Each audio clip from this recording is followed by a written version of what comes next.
Assalamualaikum warahmatullahi wabarakatuh. Perkenalkan, nama saya Elisa. Saya mahasiswi Universitas Islam Negeri Mataram. Baiklah, di video kali ini saya akan menceritakan sebuah cerita rakyat yang berjudul Batu Menangis. Di sebuah desa terpencil di kawasan Kalimantan Barat, hiduplah seorang janda tua bersama anak gadisnya.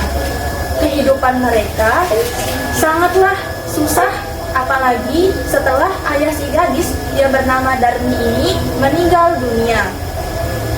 Pekerjaan sehari-hari ibunya adalah pergi ke sawah untuk mencari uang, sedangkan anaknya sibuk mempercantik diri, memperoles muka di rumah. Gadis itu mempunyai sikap yang sangat pemalas. Ia sangat enggan untuk membantu ibunya di sawah. Pekerjaan sehari-harinya hanyalah sibuk mempercantik mukanya. Dan apabila dia keluar ke rumah, dia hanya menebar kecantikannya kepada para pemuda dan laki-laki di sekitar desanya. Suatu hari, ketika Ibu Darmi ingin berangkat ke sawah, dan ia merasa pekerjaannya itu sangat berat, dan ia pun meminta bantuan kepada anaknya. Dan ibunya pun berkata, "Nak, bisakah kamu membantu ibu ke sawah? Ibu sangat capek mengerjakan semuanya sendiri." Lalu sang anak mengatakan, "Untuk apa aku membantu ibu? Kulitku nanti menjadi hitam, terus penampilanku pun menjadi jelek. Ya kalau ibu itu sudah sangat tua, dan pastinya tidak ada laki-laki yang mau kepada ibu yang sudah keriput dan tua." Mendengar perkataan itu, ibunya pun sangat sedih. Tetapi dengan berat hati, dia harus tetap melaksanakan pekerjaannya ke sawah. Dan ketika ibunya pulang, gadis itu langsung berkata kepada ibunya, Ibu, aku ingin meminta uang kepadamu karena make upku sudah habis dan aku membutuhkan perawatan untuk kecantikanku ini agar aku semakin terlihat cantik." Dan ibunya itu menjawab anaknya dengan berkata, "Nak, uang kita ini sudah sangatlah cukup untuk kebutuhan sehari-hari. Jadi, tidak mungkin uang dari hasil ibu bekerja itu hanya cukup untuk memenuhi kebutuhan hidup kita sehari-hari." Tetapi, walaupun ibunya sudah menasihati anaknya dan bersikap tegas, ia tetap memberikan uang kepada anaknya. Ketika pagi hari tiba, anaknya itu meminta ibunya untuk membelikan make up ke pasar.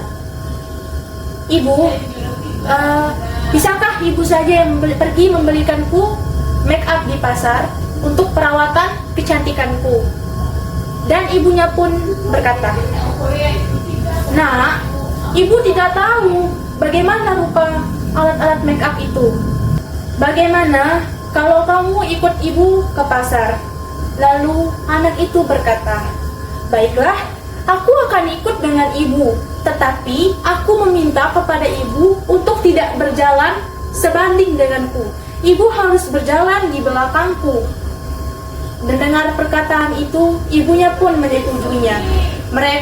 Mereka pun berjalan ke pasar.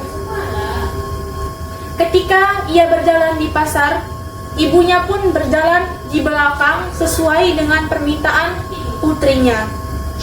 Ketika ia berjalan, dia menemukan temannya. Temannya Darmi ini pun bertanya kepada Darmi, "Wahai Darmi, siapakah yang ada di belakangmu itu?" Darmi pun menjawab, "Ibu yang dekil seperti itu, pakaiannya lesu.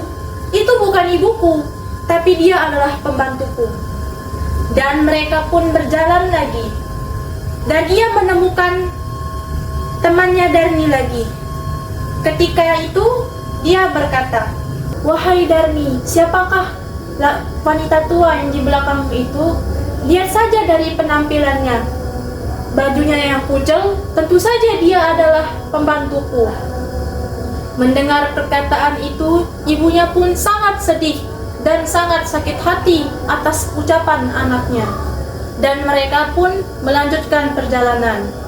Dan ketika di tengah perjalanan, tiba-tiba ibunya ini berhenti.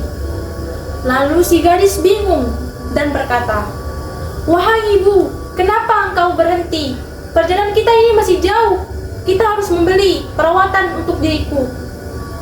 Mendengar perkataan itu, tiba-tiba ibunya ini berkata sembari dia mengangkat tangannya untuk berdoa. Dan tiba-tiba cuaca pun berubah. Petir bergemuruh, angin bertiup kencang. Lalu ibu ini pun berdoa, "Wahai Tuhan, aku sudah sangat lelah menghadapi anakku ini. Berilah dia hukuman yang seberat-beratnya atas sikap durhakanya kepada ibunya." Lalu tiba-tiba tangan dan tubuh gadis itu berubah menjadi batu. Sembari dengan batu itu mengeluarkan air mata. Karena gadis itu ketika dikutuk menjadi batu, ia menangis sejadi-jadinya dan meminta maaf kepada ibunya. Namun semua itu sudah terlambat. Dan patung gadis itu pun mengeluarkan air mata tetap. Dan disebutlah sebagai agenda atau legenda cerita dari batu menangis. Dari kisah legenda batu menangis tadi, kita dapat mengambil pelajaran bahwa kita harus tetap berbakti kepada orang tua dan tidak menjadi anak yang durhaka.